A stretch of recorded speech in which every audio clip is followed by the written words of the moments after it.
So what's up guys, it's me MrAyushBajpai here, and today we are going to be taking a look at the try and accept method to prevent any kind of errors that we may have during the runtime of our script. So let's take this simple program as an example.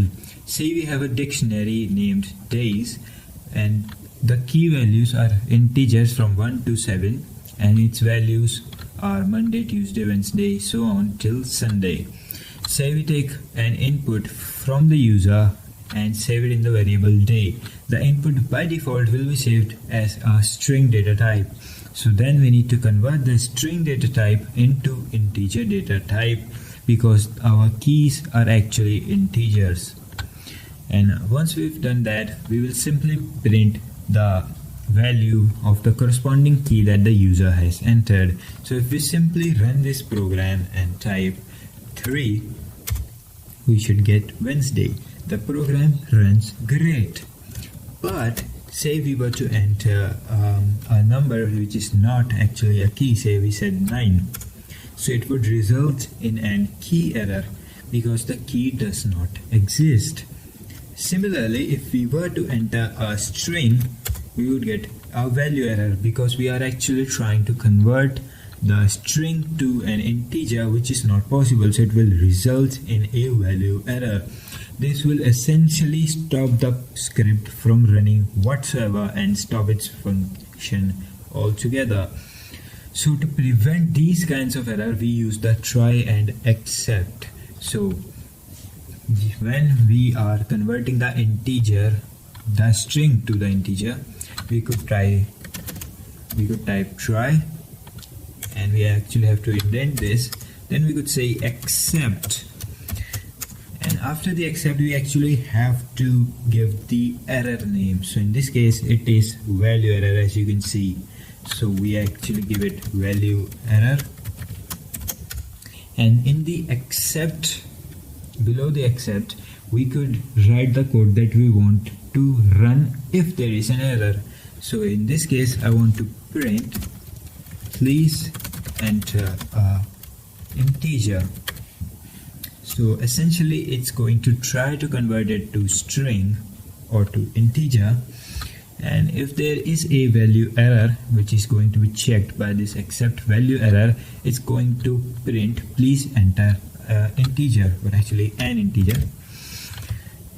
So if we run this and we enter a value that is not an integer, any kind of text, it's actually going to result in print please enter an integer. And currently it's also giving a key error because it's trying to access a key that isn't actually present there. To prevent this from happening, we actually give it another try command. So we say try and indent the print. Remember, indentation is very important. In the next line we're gonna write accept, and in this case it's giving us a key error, as you can see, because the key does not exist. So we could write key error.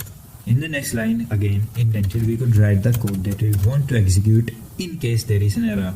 So in this case I want to write please enter an integer between 1 and 7. So essentially what it's going to do is it's going to try to print the days dictionary's value from taking the key from the day, and if it's successfully printed then it's just going to stop here. However, if there is an error, it's going to check to see all of the exceptions, and if there is an error that defines it, then it will run the code which is right next to it. So essentially if there is an key error, it's going to run this code, whatever it is. You could write whatever you want here. It does not have to be a print command. However, in this case it's good enough for me. So now if we try to run this program and we write any kind of string which is not like a number, it's gonna say please enter an integer, between 1 and 7, because essentially it is running normally. As I told you earlier, it's running this code, then it's running this code. So if we were to enter an integer which is not between 1 and 7, say we were to write 99, it would simply say please enter an integer between 1 and 7. However, if we were to include a number which is normal like 5, it would run pretty much normally, so it's still gonna function as normal.